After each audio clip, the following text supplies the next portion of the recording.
Good morning students. Start करते हैं आज की वीडियो। देखिए, मैंने जो कल लास्ट आपको बताया हुआ था वो हमारे जो देश में जितनी भी मॉर्टलिटी रेट होती है और इन्फेंट मॉर्टलिटी रेट होती है, ये हमने बताया दिया था। तो उसमें से मैंने कुछ पॉइंट और आपको बताए थे, वो एक बार फिर से यहाँ से रिपीट कर देता हूँ। मैंने बताया थे steps to overcome population explosion, मतलब हम किस तरह से पॉपुलेशन को कंट्रोल कर सकते हैं। तो मैंने बताया था using various contraceptive methods, different types के जो कॉन्ट्रासेप्टिव मेथड्स होते हैं। जैसे मैंने बताया था कंडोम्स है आपके पास, जो आपके पास कंडोम हो गया, जेल हो गया, एंड जो कॉपर टी हो गई, ये बहुत सारी डिवाइसेस हैं कॉन्ट्रासेप्टिव। और ये तो कॉन्ट्रासेप्टिव मेथड्स हो गए। कॉन्ट्रासेप्टिव मेडिसिन जैसे सहेली हो गई, आईयूडी हो गई, ठीक है ना, ये बहुत सारी मेडिसिन्स हैं। सेकेंड है educating peoples about the demerits of large family. जो ऐसे लोगों को हमें एजुकेट करना है, ऐसे लोगों को हमें बताना है कि जो कि लार्ज अगर फैमिली का साइज़ होगा तो क्या क्या प्रॉब्लम्स क्रिएट हो सकती हैं, ये हमें लोगों को अवेयरनेस करनी पड़ेगी, एजुकेट करना पड़ेगा। नेक्स्ट थर्ड जो था increasing the marriageable age of female and mail.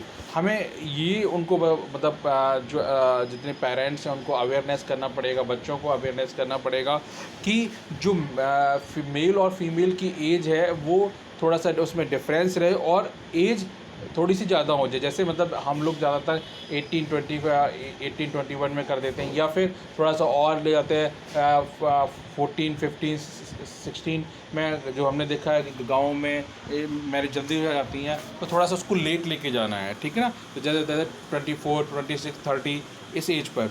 Next जो है providing incentive to parents having 1 or 2 children.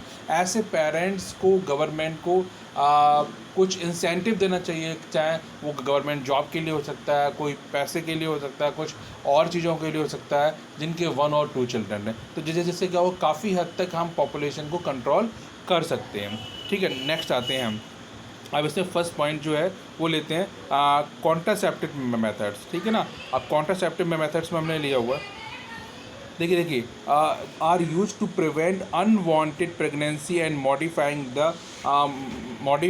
The menstrual cycle. देखिए इसमें क्या होता है, कहाँ हम कंट्रोल कर सकते हैं।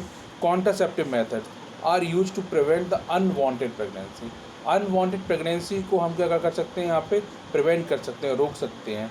And modifying the menstrual cycle, और जो मेंस्ट्रुअल साइकिल है उसको हम मॉडिफाई, चेंज कर सकते हैं।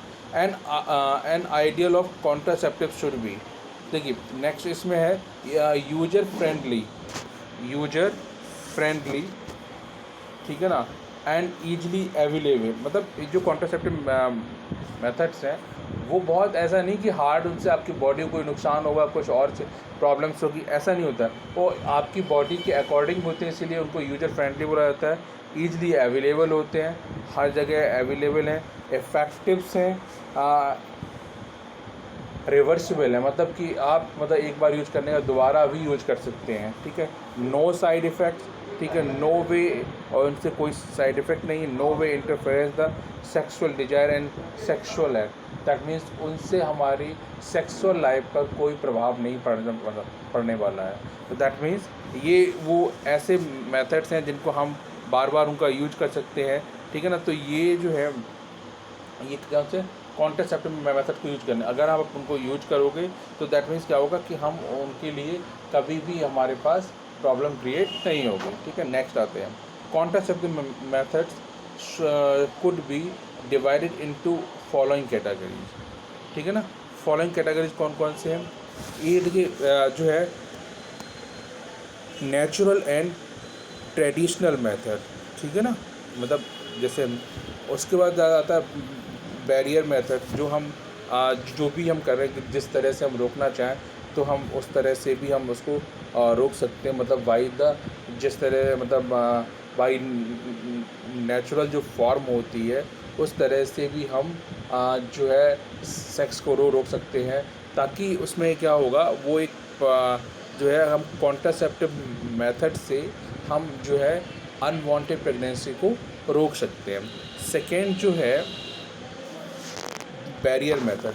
अब बैरियर मेथड के लिए भी हमने बहुत सारे आपको बताए थे, जैसे कंडोम्स बता दिया था, आपके पास कॉपर टी बता दी थी, बहुत सारे जेल्स आते हैं जिससे स्पर्म की डेथ हो जाती है, बहुत सारे अदर्स भी चीज़ें जो आती हैं जहाँ से क्या होता है कि हम स्पर्म और ओवा को मेटिंग को रोक सकते हैं। ठीक है, ऊपर वाला मेथड भी जो तो जिसको हमने बोला था नेचुरल या और ट्रेडिशनल मेथड्स में भी क्या होता है कि स्पर्म और ओवा को हम रोकते हैं। मतलब बैरियर का मतलब ही हो गया कि हम उनके बीच में कोई ऐसी वॉल क्रिएट करते हैं। तो वो वॉल क्या हो सकती है कि जब एजाकुलेशन का टाइम होता है तो मेल जो है फीमेल की बॉडी से पेनिस पहले ही बाहर निकाल लेता है। तो उस केस में क्या होता है कि वो that is called natural method. Third जो है आईयूडी। ठीक है ना, ये कुछ जो है मतलब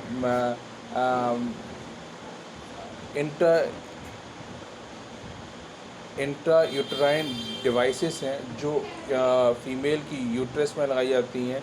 ठीक है ना, तो इनको होता है आईयूडी, ओरल कॉन्ट्रासेप्टिव मेथड्स, मतलब जो बाहर के बॉडी के बाहर जो कॉन्ट्रासेप्टिव मेथड्स यूज़ किए जाते हैं। इंजेक्टेबल बॉडी के अंदर इंजेक्ट कर दिए जाते हैं, इम्प्लांटेशन बॉडी के अंदर लगा दिए थे। सर्जिकल मेथड तो दैट मीन्स कि अगर मतलब जिस फैमिली में 2 या 3 मतलब 1 और 2 बेबी हो चुके हैं तो मेल की वेस्कोटॉमी हो सकती है और फीमेल की ओवोटॉमी हो सकती है। तो मेल की अगर टेस्टोटॉमी हुई तो मेल के जो टेस्टिस को कट करके बांध देते हैं, फीमेल में जो ओवरी को कट करके बांध देते हैं। ठीक है, अब देखिए एक एक मेथड्स को हम ले लेते हैं यहाँ पर।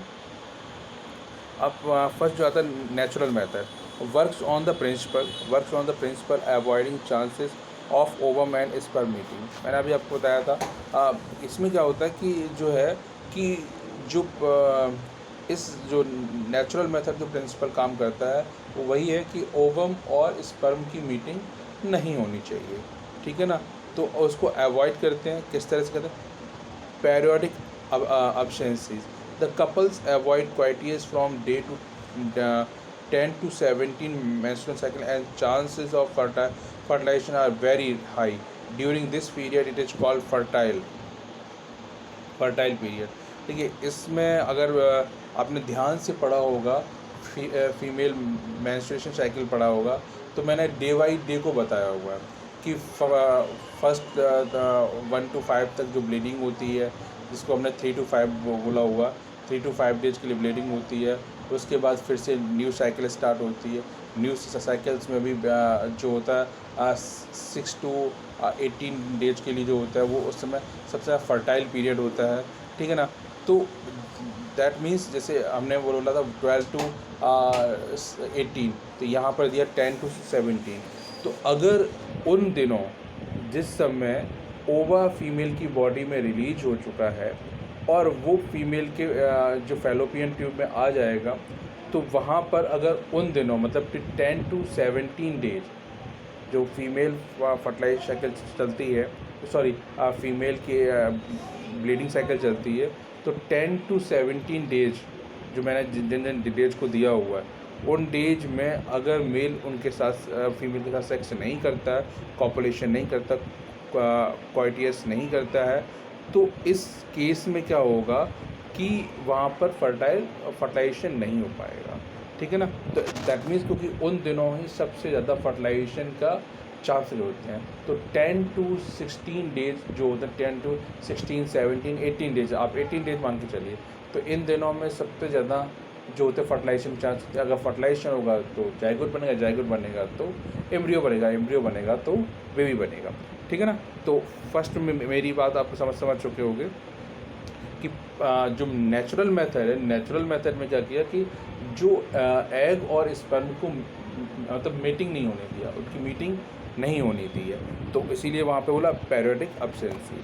ठीक है ना, पेरियोडिक एब्सेंसी क्लियर हो गया होगा आपको कि अगर 10 to 17 डेज जो भी मेंस्ट्रुएशन साइकिल चल रही है उन दिनों में मेल फीमेल के साथ अब अगर अपने सेक्सुअल कांटेक्ट नहीं रखता है, ठीक है, कॉपुलेशन नहीं करता है, कोइटियस नहीं करता, तो ऐसे केस में वहाँ जो फर्टिलाइजेशन नहीं होगा, ना ही बेबी का प्रोडक्शन होगा। ठीक है, नेक्स्ट विड्रॉल और कोइटियस इंटरप्रेट्स। सेकेंड मेथड इसी में male partner withdraw penis from vagina just before ejaculation to avoid insemination. जो मैंने आपको बताया था अभी, मैंने बताया था कि जब मेल फीमेल के साथ सेक्स कर रहा है, सेक्स करने जैसे ही उसका एजाकुलेशन होने वाला है, दैट मीन्स उसके पेनिस से स्पर्म रिलीज होने वाले हैं, उस समय वो फीमेल की बॉडी से अपना पेनिस बाहर निकाल लेता है। That is called ejaculation to avoid insemination. ठीक है ना। तो दैट मीन्स स्पर्म वो मतलब फीमेल के बॉडी में न डाल के बाहर रिलीज कर देता है, उसको हमने बोला हुआ है विड्रॉल और कोइटियस इंटरप्रेट। दैट मीन्स तो फीमेल की बॉडी में जब स्पर्म जाएंगे नहीं तो फिर वो फर्टिलाइजेशन होगा नहीं। बाकी वाली प्रोसेस आपको पता ही है। ठीक है, नेक्स्ट तो है third point, lactational amenorrhoea, absence of menstruation after pertussions and due to intense milk feeding and no ovulation in this period, chances of fertilization is nil. Absence of menstruation after perturbation and due to intense milk feeding and no ovulation in this period। देखिए, जहाँ पर जब female जो होती है वो मतलब जब उसमें मिल्क प्रोड्यूस हो रहा होता है, उस समय ओवा का रिलीज नहीं होते, एग रिलीज नहीं होते। तो जब एग रिलीज नहीं होंगे, जब ओवुलेशन नहीं होगा, तो फर्टिलाइजेशन का चांस कैसा होगा, जीरो होगा। ठीक है ना। तो इसी को बोलते हैं, जब फीमेल के पास जो मतलब मिल्क, आप अपने बच्चों को मिल्क फीडिंग कराते, मिल्क फीडिंग कराने में क्या होता है कि उस समय ओवुलेशन नहीं होता, नो ओवुलेशन। जब ओवुलेशन नहीं हो रहा होगा तो क्या होगा, चांस इज फर्टिलाइजेशन इज नील, तो वहाँ पर फर्टिलाइजेशन चांस जीरो हो जाएगा। तो ये कुछ नेचुरल मेथड थे जिनके थ्रू ये किया जाता है। नेक्स्ट आता है in barrier method. In barrier methods के मतलब क्या है, ovum and sperm are prevented from physical meeting with help of barrier this include. तो यहाँ पर क्या करते हैं हम कि बहुत सारी चीज़ें हैं जिसके लिए हम इनको मतलब बाहर से कुछ ऐसी डिवाइसेस हैं जिनको यूज करके क्या करते हैं, स्पर्म और जो एग को हम उनकी मीटिंग होने को रोकते हैं। ठीक है ना। तो जैसे क्या है कि सबसे पहले मैंने आपको एग्जाम बताया था कंडोम जो है। ठीक है ना। तो मैंने आपको बताया था कंडोम है, तो ये आप देख रहे होंगे डायग्राम्स कंडोम का। अब इसमें क्या है, उसी तरह से कंडोम ऑफ मेल, उसी तरह से जैसे कंडोम ऑफ मेल से आता है, उसी तरह फीमेल का भी कंडोम आता है। तो फीमेल का कंडोम जो आता है वो इस तरह का होता है, आप देख सकते हैं। ठीक है ना, फीमेल का कंडोम सही है। ठीक है, उस तरह से अब क्या होता है कि यहाँ पर इन दोनों डिवाइसेस का अगर मेल यूज करें तो मेल का यूज़ कर सकता है, फीमेल यूज करें फीमेल यूज कर सकती है। तो इन दोनों कंडोम्स का यूज करके क्या होता है कि स्पर्म की जब मीटिंग होगी नहीं तो दैट मीन्स फर्टिलाइजेशन होगा नहीं। ठीक है, नेक्स्ट आते हैं diaphragm, cervical cap and vaults are barrier made of rubber that is inserted into the female reproductive tract during quite years. That means ये एक बैरियर मेड रबर का बना होता है diaphragm, inserted into the female reproductive, female के reproductive tract के अंदर डाल दिया जाता है। जब किस टाइम, ड्यूरिंग क्वाइट ईयर्स, जब वो अपने साथ फीमेल के साथ रिलेशन क्रिएट करता है। उसके बाद आता था स्पर्मिसाइडल क्रीम। बहुत सारी ऐसी क्रीम्स आती हैं जो फीमेल अपनी वेजाइना में लगाती है, तो वहाँ से क्या होता है कि स्पर्म की डेथ हो जाती है, जेलीज आती हैं, फॉर्म्स आते हैं, are usually along with these barriers to increase their contraceptive efficiency. ठीक है ना। तो स्पर्मिसाइडल क्रीम्स आती हैं, जेलीज आती हैं, फॉर्म्स आते हैं, are usually used along with these barriers to increase their contraceptive efficiency, जिनसे क्या होता है, कॉन्ट्रासेप्टिव एफिशिएंसी हो जाती है। ठीक है ना। तो मतलब ये सारी बहुत जेलीज हो गई, क्रीम्स हो गए, फॉर्म्स हो गए, ये क्या करते हैं कि ये जो है वो सेक्सुअल कांटेक्ट में जो स्पर्म आता है तो उसको डेथ का हो जाती है, स्पर्म की डेथ। अगर इन केस क्वाइटियस रिलेशन होते हैं, मतलब सेक्सुअल रिलेशन भी बनते हैं, तो उस केस में स्पर्म की डेथ हो जाती है। ठीक है। Advantage of barrier method, they are, देखिए जो एडवांटेज ऑफ वेरिएबल मेथड क्या है, दे आर डिस्पोजेबल, इनको यूज करके आप फेंक सकते हैं। They can be self inserter, आप इनको खुद भी अपनी बॉडी के अंदर इंसर्ट कर दें। दे आर रीयूजेबल, ये दोबारा भी आप इसको रीयूज कर सकते हैं। ठीक है, नेक्स्ट जो है prevents conception by blocking entry of sperm through cervix. देखिए यहाँ पे क्या है कि प्रिवेंट्स रोकते हैं by blocking entry of sperm, sperm को ब्लॉक करने के लिए स्पर्म थ्रू सर्विक्स, मतलब उसको ब्लॉक करने के लिए हम इसको रोक भी देते हैं। नेक्स्ट आता है intra uterine devices. Intra uterine devices में कौन कौन से हैं, इंसर्टेड बाय द डॉक्टर। अब जो है इसमें क्या होता है, जो इंट्रा यूट्राइन डिवाइस हैं इंसर्टेड बाय डॉक्टर और ट्रेंड नर्स, इसको कौन यूज करता है, डॉक्टर या trend nurse, into the female uterus, female uterus में थ्रू द वेजाइना, वेजाइना का थ्रू फीमेल के यूट्रस में इसको इंसर्ट करते हैं। IUCD may be non medicated IUD, ठीक है, लिप्स लूप्स, मतलब कि IUCD जो होते हैं वो non medicated intra uterine devices होती हैं, जैसे लिप्स लूप और कॉपर रिलीजन, जैसे copper T, copper 7, multi load 375 and hormone releasing IUD, ठीक है ना, प्रोजेस्ट्रॉन LNG-20। ये देखिए ये सारी डिवाइस हैं और ये आपके पास कई बार एग्जामिनेशंस में आपसे पूछी गई हैं। तो इन डिवाइसेस में एटलीस्ट आपको 4 डिवाइसेस याद होनी चाहिए। नेक्स्ट जो आता है आपका IUD, ठीक है ना। अब IUD जो है वो क्या हुआ, IUCD increase the phagocytes of sperm and uterus and copper reduce the motility and fertility capacity of sperm। तो इसमें क्या होता है कि जो IUCD जो होता है IUCD जो होता है उसमें क्या होता है कि ये स्पर्म को क्या करता है, खा लेता है। तो इसीलिए बोला होता है increase the phagocytosis of sperm, sperm को ये फैगोसाइटोसिस कर देता है, दैट मीन्स स्पर्म को एनगल्फ कर देता है, खा लेता है। ठीक है, इन uterus and copper reduce the motility, ठीक है ना, यूट्रस में, एंड कॉपर क्या करता है, स्पर्म की मोटिलिटी को कम कर देता है, and fertility capacity of sperm, और जो स्पर्म की फर्टिलिटी कैपेसिटी को भी कम कर देता है, कौन, copper. The hormone releasing IUD make the uterus unsuitable for implantation and cervix hostile to the sperm. In case अगर किसी तरह से स्पर्म जो है वहाँ पहुँच गया, उसका फर्टिलाइजेशन हो गया और जाइगोट बन गया, तो भी क्या करता है कि जो IUCD जो होती हैं, IUD जो मेडिसिन होती हैं वो, या IUD जो भी होती है वो क्या करते हैं, इम्प्लांटेशन नहीं होने, क्योंकि जो यूट्रस होता है वो कॉन्टैक्ट करता है, कॉन्टैक्ट होने के कारण वो क्या होता है, वहाँ पर फर्टिलाइजेशन वहाँ पे इम्प्लांटेशन नहीं हो पाता है। ठीक है, it is ideal for female who wants to delay pregnancy and spacing between 2 children. ये बहुत अच्छी डिवाइसेस हैं जहाँ पर क्या करते हैं कि 2 बच्चों में अंतर रखने के लिए और प्लस प्रेगनेंसी को डिले करने के लिए सबसे अच्छे उपाय हैं। ठीक है ना। नेक्स्ट जो आता है ओरल पिल्स में क्या होता है, बेसिकली जो होती है क्या होता है, प्रोजेस्ट्रॉन और प्रोजेस्ट्रॉन एस्ट्रोजन। क्या होता है, प्रोजेस्ट्रॉन होता है और progesterone estrogen combination used by females in form of tablet. ठीक है ना, मतलब ये जो ओरल पिल्स होती है टैबलेट के फॉर्म में होती है, किस फॉर्म में होती है, टैबलेट के फॉर्म में, और इनमें प्रोजेस्ट्रॉन और एस्ट्रोजन जो होता है हार्मोन्स होते हैं जो कि फीमेल्स के मतलब प्रोजेस्ट्रॉन और एस्ट्रोजन के कॉम्बिनेशन से बने हुए होते हैं। ठीक है ना। दे इनहिबिट ओवुलेशन, मतलब कि ये ओवुलेशन एंड इम्प्लांटेशन को रोकते हैं। क्या करते हैं ये, ओवुलेशन और इम्प्लांटेशन को रोकते हैं।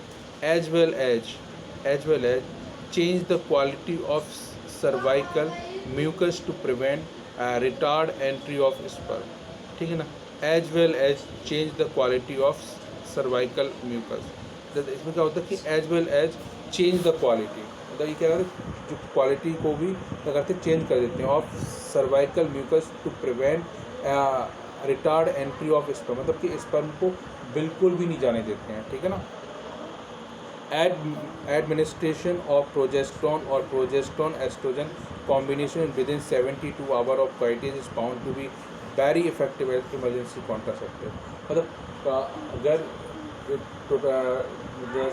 72 आवर्स बिफोर पहले अगर कोइटियस हुआ है या फिर मतलब मेल और फीमेल की मीटिंग हुई है, तो उसके लिए उसको अवॉइड करने के लिए ये सबसे अच्छी डिवाइसेस होती हैं, ये सबसे अच्छी मेडिसिन होती हैं दैट ये 72 आवर्स के लिए काम करती हैं। ठीक है ना, तो आपने बहुत सारा अटैचमेंट देखा अनवांटेड 72, तो ये उसी तरह की मेडिसिन हैं जो कि क्या करती हैं, स्पर्म को ख़त्म कर देती हैं, प्रिवेंट कर देती हैं या रोक देती हैं, उनको जाने नहीं देती हैं।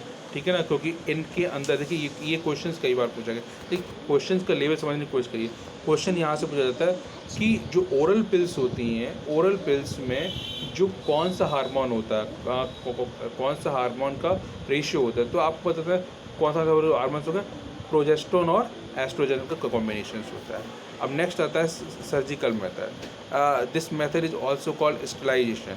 ठीक है ना, जैसे आपने मतलब एनिमल्स में देखा होगा स्टरलाइजेशन किया जाता है। एनिमल्स में स्टरलाइजेशन करने का मतलब क्या हुआ कि जैसे मैंने बताया था कि फीमेल्स के ओवा के दोनों जो वाले डक्ट हैं उनको हमने कट कर, जैसे वासा डिफरेंशिया, सॉरी ये तो मेल का है, मेल में वासा डिफरेंशिया वो कट करने, देखिए यहाँ पे कट कर दिया, कट करने के बाद इनको बांध दिया, तो दैट मीन्स यहाँ से स्पर्म तो बनेगी पर स्पर्म ऊपर जा नहीं पाएंगे क्योंकि यहाँ पे कट कर दिया गया हुआ। ठीक है ना, तो इस तरह का ये फॉर्मेशन होता है, तो अल्टीमेटली यहाँ पर स्पर्म की डेथ हो जाती है। इस प्रोसेस को क्या बोलते हैं, वेस्कोटॉमी या स्टरलाइजेशन। क्या बोलते हैं, वेस्कोटॉमी या स्टरलाइजेशन। ठीक है ना, और उसी तरह से फीमेल में भी होती है। फीमेल को बोलते हैं ट्यूबेक्टॉमी। क्या बोलते हैं, ट्यूबेक्टॉमी। ट्यूबेक्टॉमी का मतलब क्या हुआ कि ये जो यहाँ पर क्या हुआ कि यहाँ से जो एग रिलीज होते हैं, तो एग रिलीज होने के बाद फैलोपियन ट्यूब में गए, यहाँ से क्या हुआ, इसको कट कर दिया गया। क्या कर दिया, कट कर दिया गया। देखिए यहाँ पे जो है कट कर दिया, कट करके बाद वहाँ पे बांध दिया गया। अब एग तो रिलीज होगा पर यहाँ पे पहुँच नहीं पाएगा, दैट मीन्स फर्टिलाइजेशन नहीं हो पाएगा। तो वेस्कोटॉमी और tubectomy. Vasectomy is the surgical method in a male. Small part of the vas deferens is removed or tied up through a small incision or on the scrotum to prevent release of the sperm. ठीक है ना, कि वेस्कोटॉमी में क्या होता है कि surgical method के थ्रू मेल में जो small part of Vasa difference remove कर दिया जाता है और टाइड अप और स्मॉल इंसाइजन कट कर दिया जाता है। Scrotum prevent release of sperm. तो स्क्रोटम जो है वो स्पर्म तो रिलीज करते हैं पर वहाँ पहुँच ही नहीं पाएंगे। सेम केस जो होता है फीमेल में, ट्यूबेक्टॉमी में होता है why is the surgical method of female in which small part of fallopian tube is removed surgical.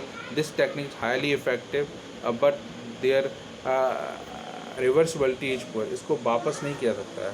ठीक है ना, ये जो होती है इसको हम वापस नहीं कर सकते। ये वाली जो आप देख रहे हैं फीमेल में, देखो यहाँ पे कट कर दिया गया, यहाँ कट कर दिया गया, दैट इज। ठीक है ना, नेक्स्ट जो आता है side effect of contraceptive method, ये हम जो आपको कर लेंगे। आज के लिए इतना ही, आप इसको एक बार ध्यान से पढ़िएगा। सारी चीज़ें मैंने क्लियर कर दी। फिर भी आपको कोई प्रॉब्लम्स हो तो आप मुझसे बात कर सकते हैं, मिल सकते हैं, फ़ोन कर सकते हैं। Okay students.